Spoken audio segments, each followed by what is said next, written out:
My friends at Easy Cater are workplace catering pros, helping you find food for everything from daily employee meals to staff meetings and special events. Visit easycater.com/leaderassistant to find out more. Hi, my name is Maria Smith, and this is a quote, and I use this to start all of my workshops to get everyone in the right mindset. And the quote is, "How are we supposed to lead meaningful lives, understand our why, and develop the roadmap for our purpose if we don't take the time to go through the most crucial and vital process to achieving success, thus creating the vision for our future?"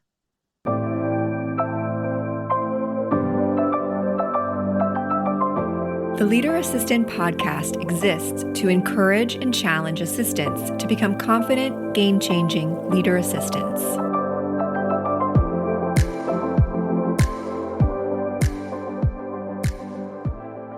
Are you tasked with ordering food for your office? Let me tell you about Easy Cater. With over 100,000 restaurants to choose from nationwide and 24/7 customer support, Easy Cater helps assistants like you and me succeed at work and makes our lives easier. Visit easycater.com/leaderassistant to find out more. Hey friends, welcome to the Leader Assistant podcast. It's your host, Jeremy Burrows, and it's episode 251. Be sure to check out the show notes for this episode at leaderassistant.com/251. leaderassistant.com/251 to check out all the links to my guests and their resources today. And my guest today is Maria Smith. Maria has worked as a sales leader for Fortune 500 companies across multiple industries, and now she helps employees and organizations understand the science and the benefits of goal setting. So I'm really excited to jump into this topic of goal setting today. But first, Maria, welcome to the show, and tell us what part of the world you live in. Thank you, Jeremy. Thank you so much for having me. I'm really excited to be here. And I am coming to you from actually a very rainy South Florida right now. So if you've been watching, yes, yeah. Normally it's beautiful this time of year. So yeah, a little bit of hurricane rain Yep. hitting your state right now. Yes. So what about personally? Do you have kids, dogs, cats, all the above? Also all of the above. Yes. So 3 kids, a 16-year-old. She's almost got her license, which is scary. Oh, yeah. 14-year-old boy and a 7-year-old boy. So girl, boy, boy. And we have one, they range between elementary, middle, and high school. So we're covering all bases these days. Wow. It's really hectic. Yes. But yeah, my husband and I been together for almost 24 years and married 18 and a half. And we have just bounced around through relocations for corporate opportunities over those 18 years. So from Lexington, Kentucky originally, then moved to Atlanta, then Nashville, and now we reside in the Fort Lauderdale area of South Florida. Awesome. And tell us about your first real job. What was your first real job? Oh gosh, my first real job was working for the Kentucky Department of Agriculture. I was a political science major, and I really thought that I was going to have a career in government. And in what way, I wasn't really sure, but I thought, well, I'm gonna dip my toes in the water. I'd interned in DC. That turned into an opportunity for me to go work for the Kentucky Department of Agriculture. So I did that until I actually was recruited and scooped up into corporate America. Nice. So then what was your journey through corporate America like? Were you, was there certain industries that you enjoyed more than others? Were there certain departments or divisions that you enjoyed more than others that you kind of ended up spending most of your time in? Yeah. So, well, my career really was all sales based. I was pulled out. I was actually selling a salsa brand for the Department of Agriculture, because we had this partnership called Kentucky Proud, and it was farm to table, which a lot of states now have initiatives like that. And so the idea was you wanted to promote your local farmers and food producers and shop local. And a district sales manager for a pharmaceutical company, a major one of the ones that created one of the vaccines. So if that gives you any indication, and during the pandemic, and she scooped me up. She said, "You would be phenomenal in sales." I'm like, "Oh, would I really?" I just really enjoy talking to people. I loved presenting the material. I just thought it was a lot of fun. Mm-hmm. And so 9 interviews later, I landed a job with that company and my career started. I knew very early on that I wanted to work my way up the ladder. I was enamored by the corporate structure. And I think because I had never thought that that would be my path, when I got into it, I saw all these opportunities for leadership development, for sales management, for the opportunities that I could grow and develop myself as a person. And I tried to take every opportunity that I could. I ended up deciding to leave pharma after 5 years. I was an early hand raiser for a severance package that was being offered because our divisions were being phased out. This was almost 2011 at that point, and it was post recession economic turndown of end of 08, 2009. And I made it through another year and a half and said, the constant turnover, change, a lot. It was a lot. Volatility, yeah. Yes. And I really I'm that weirdo that wanted longevity. I wanted to, now they say the average person changes jobs. Well, pre-pandemic, it was 5 times in their career. And now it's about every 2.5 to 3 years, people are hopping different positions for even making lateral moves for the potential to make more money. Mm-hmm. So I didn't want that, actually. I wanted what my parents had, which were to be with their companies for 35 and 41 years respectively, and to really be loyal. And so that was a heartbreaking moment, but I spent it working for a former constitutional law professor of mine who actually now sits in Congress, and fundraised for him, and then pivoted right after that election was over and went back into the corporate space, was recruited to work for the company where I spent almost 11 years at. Mm-hmm. Wow. And so during your time in that, maybe particularly in that company where you're there for almost 11 years and looks like you're a sales management position, tell us about interacting with executive assistants and administrative assistants on your team or across departments. And what was your experience like working with assistants throughout your career? They're the lifeline, for one. The dynamic of working for a large company is that the infrastructure is huge. So you work in terms of regions and not smaller teams. So you were communicating a lot with people who weren't even in your region or your time zone in order to make certain things happen. And so they were the ones who were turning the wheels and keeping them going. They were the ones aligning everything that we needed. The patience and the understanding and the grace that they gave to us, when everything from booking travel to turning in your expense report 3 weeks late, or you're just understanding the corporate structure and needing guidance and assistance. I think that's the level of respect that I had for them, because of all that they juggled at any one given time was massive. They were also some of the folks that were planning large sales rallies and large events, like large scale events where thousands of people were going to be in attendance. So on top of their daily tasks and items that they needed to accomplish to keep the business flowing, they then had added work of making sure that those events went off without a hitch. Awesome. So tell us about your transition from corporate America to what you're doing now, and tell us a little bit about what you're doing now. So my transition from corporate to what I'm doing now was not expected. It wasn't something that I had planned. Like I said from the beginning, I fully felt that I would spend the rest of my life in corporate. I would climb that ladder all the way to the top or get to a place where I felt really comfortable and just really enjoy it and like dig in and build a career out from that structure. I would say things started to change when we made our transition to the South Florida area. I just noticed a shift in my overall perspective and my overall desire to stay in corporate. And that all culminated in September of 2019, standing on a bridge in Scotland, visiting some friends, and realizing I'm feeling this entire mindset shift to leave corporate. My mind, my heart, everything in me is saying this isn't my path anymore. But like any smart person who goal sets, I wasn't just going to rip that band-aid off and decide to leave. I created a plan.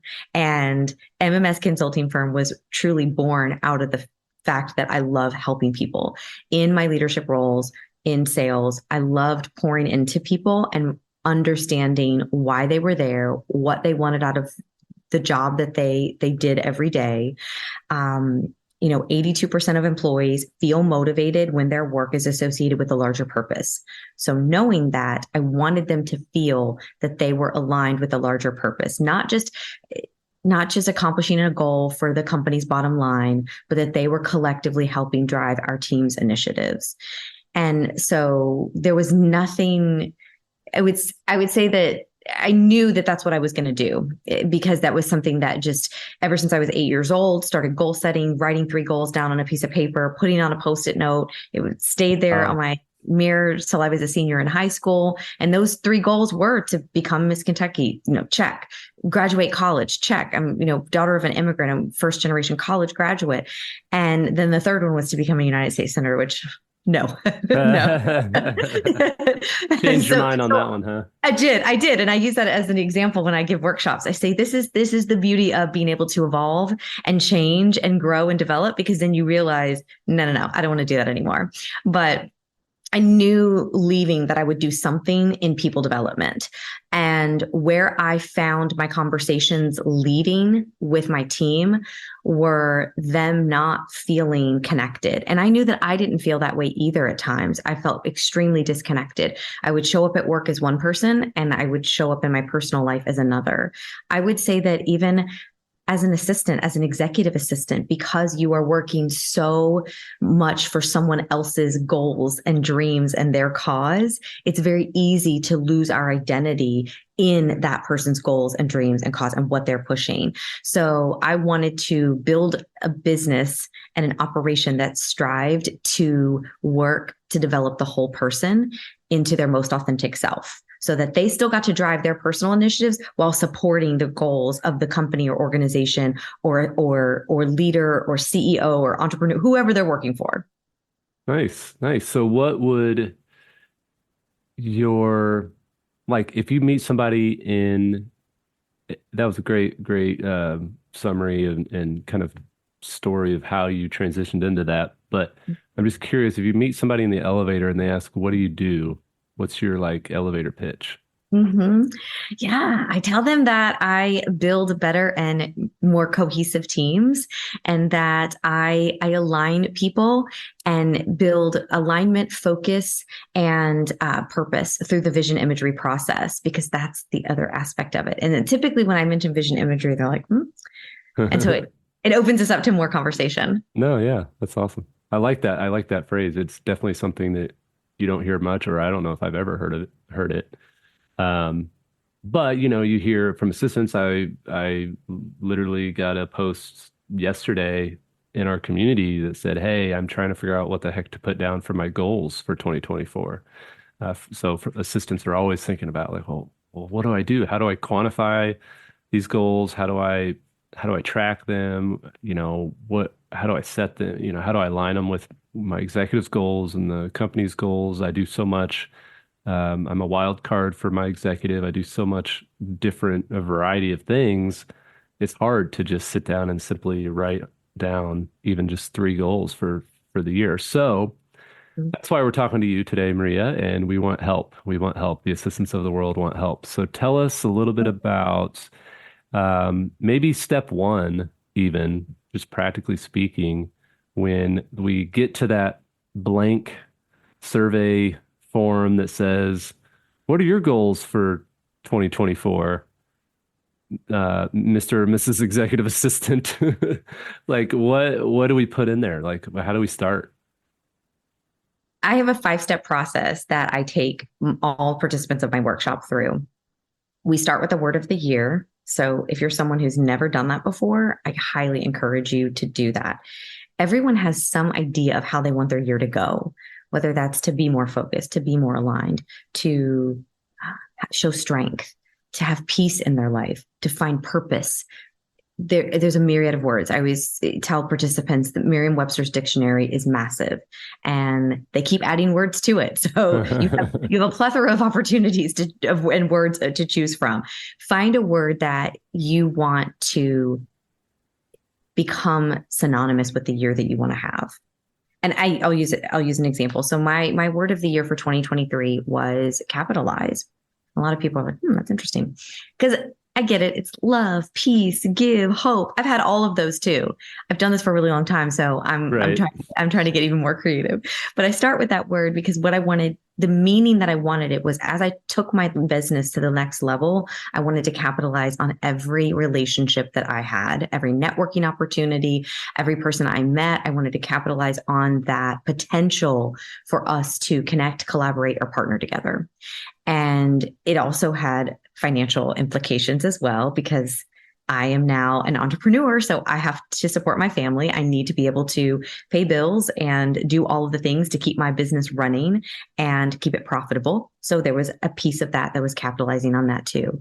And then I wanted to just capitalize on little things that might come my way, capitalize on not wasting time and truly leaning into how am I spending my time? And so how do I maximize and capitalize on doing it in the best way possible?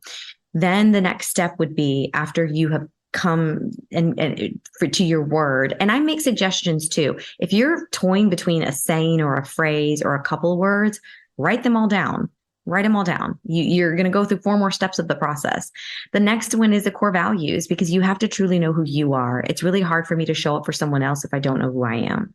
And I find that in corporate, especially, we have a lot of misaligned folks, and it's not their fault. We've never been taught to do this. We've never been taught to align our core values personally with the core values of the organization or the CEO or the person that we're working for, because they're doing the work for us. So sure, I'll just attach myself to your core goals or your core values.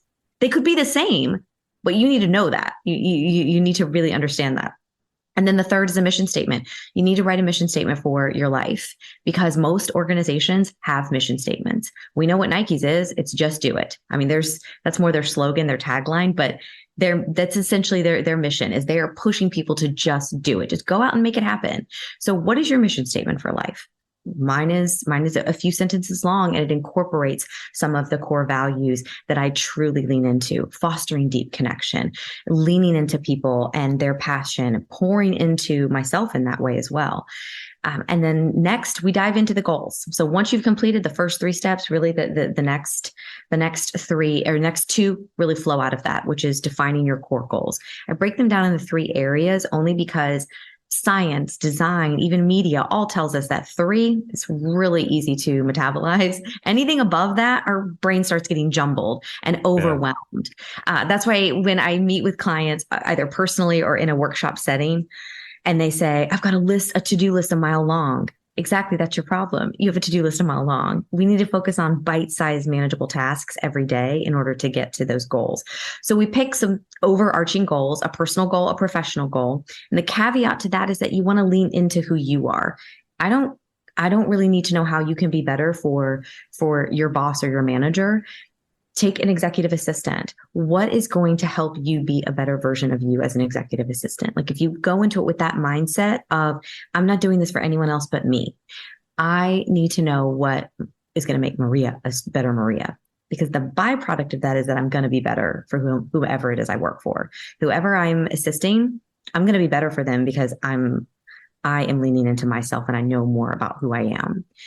And then the same goes for the last goal. So personal, professional. And then the last goal is a do the dang goal. Everyone has one. It's the one thing we put off every year. It's the finally getting healthy. It's the running the marathon. It's the taking the trip. It's writing the book, you name it. For me, it was a podcast. So I did the dang goal this year and I started the podcast. I did it. And next year, I already have that do the dang goal outlined. So, and then the last thing is, our goals are only as good as the systems and processes that we put in place. So if we don't have a strong, firm foundation built on positive habits, then our goals are really just these lofty dreams and ideas. So if you're thinking about or you're struggling with how to get started, start with some of the foundation, the basics. How can you design a morning routine to set you up for success? How can you design an evening routine to set you up for success? And then start to layer on the pieces. So think about it like you're, building I used to say a house. Now I feel like a cake. Sounds really good. Just the holidays too. And I've been indulging in all of the good sweets. Oh, nice, nice. Oh, my boys have been watching Is It Cake? So there you go. Yes. Awesome. So then what about, let's say, all right, that was a great process. Thank you for walking through that. Mhm. What if we do that process and then we go to our executive Mhm. and there's maybe doesn't seem, at least on the surface, it doesn't seem like they're in alignment with their goals. How do we, um, how do we mesh the two and merge the two and really get on the same page when it comes to, a shared vision between our executive and ourselves?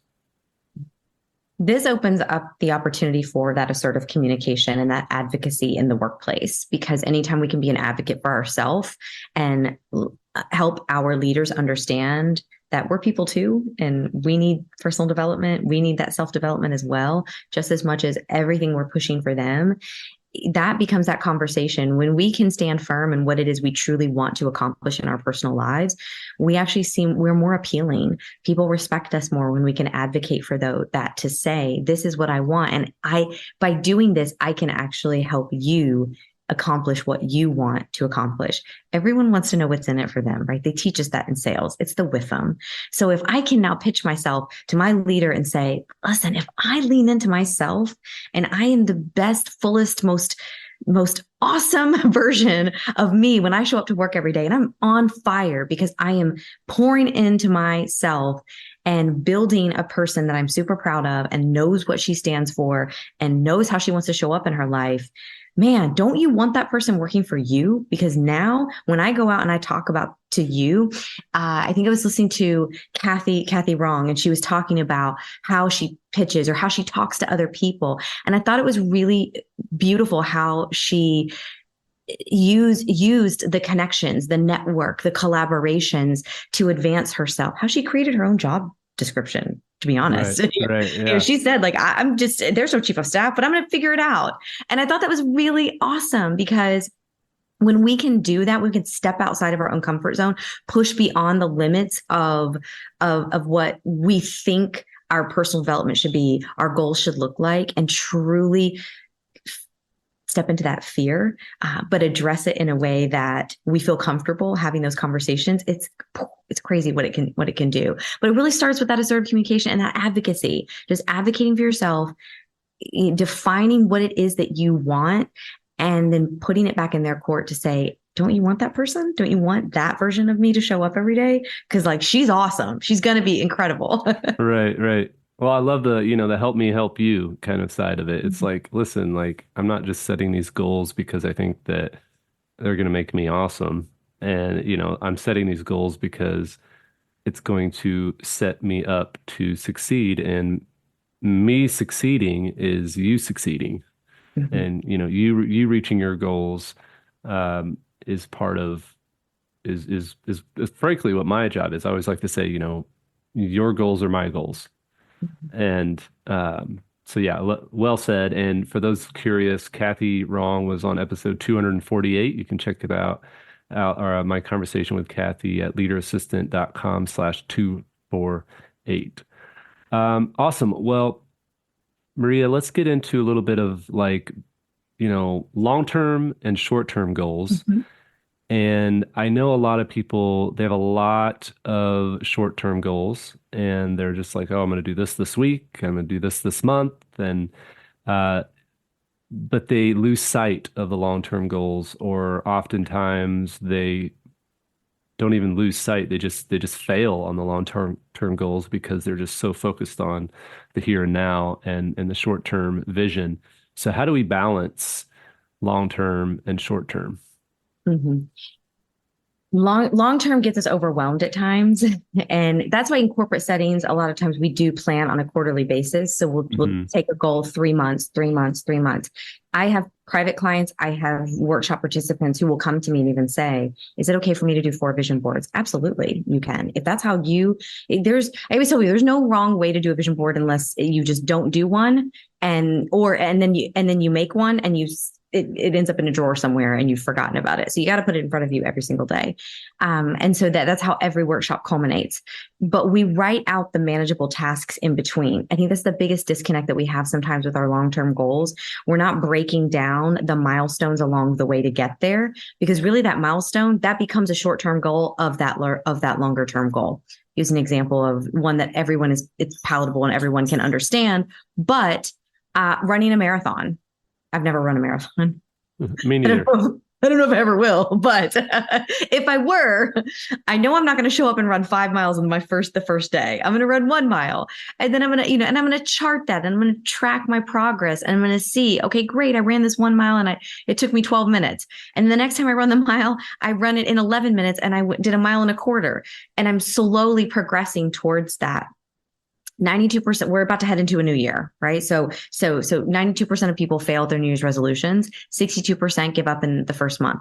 The number one cited reason is overwhelm, because they we do this smorgasbord. We throw all of our goals on one big platter and we're like, yeah, I'm going to accomplish this. I'm going to do that. I'm going to do all of these things, not realizing that most of them are long-term goals. They're goals that are going to take you longer than 30, 60, 90 days, even 120. So I'm a huge proponent of short-term goals. I'm a huge proponent of long-term goals. At the foundation of all of them are we building habits? Are we building habits that are setting us up for success to accomplish the goal that just needs to be done in 1 week, or the goal that also is going to take us through the entire year of 2024? Hmm. When we can start to outline it in that way and look at it, it's a process that I have within my workshop. I talk about it, goal refinement, and it's just refining the goal. I'll give you another example. Oftentimes at the beginning of the year, and since we're headed into a new year, this is just a great one. I want to get healthy. The problem is getting healthy is really broad, and it also means something different to every person. Getting healthy to one person could mean life or death. It could mean if I don't get my cholesterol down, I could have to go on significant medication. I could potentially have to have surgery. All of these things could happen if I don't get healthy. Another person could say, well, I want to get healthy because I want to go from a size, 10 to a size 8 to fit back in those fun jeans, or I want to increase my cardiovascular health so that I am in better shape to support my family. It's going to mean something different for all of us. And so defining and understanding that is key. Once you can understand exactly why it is you want to get healthy, then it becomes breaking that goal down and saying, okay, what do I need to do? If I'm someone who just wants to get healthy, I'll use myself. I need to drink 64 to 75 ounces of water a day, right? I need to have 20, 30 grams of protein per meal. So those are the actionable and manageable tasks on a daily basis that I can control and track. Then I get through one whole week, and now I've realized, oh, I've hit all of those target goals. So now I'm on track to accomplishing this. I can give myself a deadline or an end date, but health is something that's pretty much that moving target, right? We're always going to be chasing that. So what my goal is to instill habits that that can carry me through. I can go on vacations to have a fun time. I come back home, I get right back into those habits, because that's truly what's been setting me up for success. So the long-term short goal, feeling aligned or misaligned, it's typically because we haven't developed enough of a plan around how we're going to get there, which typically means we haven't built a strong foundation of positive habits to reinforce what it is we're trying to achieve. So the first time we have a hiccup, we give up. Hmm. Yeah, that makes sense. Awesome, Maria. Well, this is all great stuff. I just wanted to wrap up with maybe give you a chance to make your own billboard or, 30-second Super Bowl commercial. Um, what would be kind of the one thing that maybe it's a practical tip, maybe it's a, scientific fact or whatever related to goal setting, that you want the assistance of the world to remember from our conversation. Mm-hmm. So I want to change the world one vision board at a time. And that starts with writing down our goals. Less than 3% of Americans write their goals down, which is astounding. Globally, that number is still less than 20%. So my pitch, my ask is, if you do anything for yourself, take the time to write your goals down. You'll be so glad that you did. It will give you something on paper to attach, an alignment, a focus, a drive. It just keeps you engaged in who you are and what you are working to achieve. We get one life and that's it. So I don't want to get, and I don't think anyone else does. They don't want to get to their deathbed and think, I wish I would have done this, or I wish I would have written that down so that I could focus on it every single day and make it happen. Because I definitely don't want that to be the end of my life. I want to lie in my deathbed like I'm ready to go. Take me. I've done everything I need to do. I'm good. Awesome. Well, that's a great tip. I actually, it reminded me when I published my book a few years ago, I had my boys help me draw up a chart. And basically, I was keeping track of my first 100 book sales. And so they would help me. They'd fill in every time I'd sell a book, they'd fill it in. So it was on the fridge, and it had the goal real big, 100 on this end, and it was like a chart all the way across. And then there was a part we had prizes when I got every 10 I would sell. He's like, oh, we get a piece of candy, or oh, we get to watch a movie, or do something that we would do as a family. And it was so powerful for us to visually walk by that every day and see the progress, and for them to see that, oh, all this work that Dad's doing is actually going somewhere. Yeah. So that was really powerful. And then there was actually a plugin that I had for a while, where when I would open up a new tab in my browser, it would show me how many subscribers I had on my email list, and then it would show me the goal, which my goal at the time was 10,000 email subscribers. And so like it would show how far I was from that goal. So every time I'd open a new tab to go to a different website, it would plop right in front of me and say, hey, this is your goal. This is where you're at. So yeah, I've personally just wanted to share that I've personally seen it firsthand, how having it written down, having it in your face on a regular basis really, really drives you to work toward that goal. So great tip. Yes. Yeah. There's science behind it. And I appreciate that you shared that we're celebrating your wins along the way, because that is so important. And we don't do that enough. We think we got to get to the end of that big goal and then we can celebrate, but really we should be celebrating along the way. Yeah. So I love that you were creating those little moments. That's awesome. Awesome. Well, Maria, thank you again for being on the show. What's the best place for people to reach out? And I'll put all your other links and social media links and everything in the show notes at leaderassistant.com/251. But where's one place that you want people listening to go right now? My website is mmsconsultingfirm.com. That's actually where, if you're interested in having your team do a workshop, I do them virtually, I do them in person, and they're really fun. They're a lot of fun. It's a great team building activity to get to know yourself, get to know your team, and get to align with the initiatives that they're working on in their personal and professional life. So mmsconsultingfirm.com. You can also follow me. I'm most active on Instagram and LinkedIn. Those are the two channels. So I'm not a TikToker. Maybe one day. My 16-year-old's trying to make me one, but there you go. Write that down on your goal to be a TikToker someday. Yes, that's going on the board. Awesome. Well, thanks again, Maria. And those of you listening that want to check out Maria's website and connect with her on LinkedIn and other social media sites, go to leaderassistant.com/251. Thank you, Maria. Appreciate it.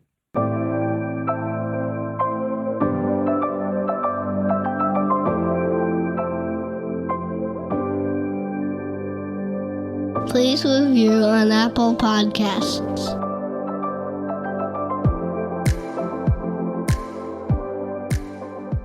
GoBulls.com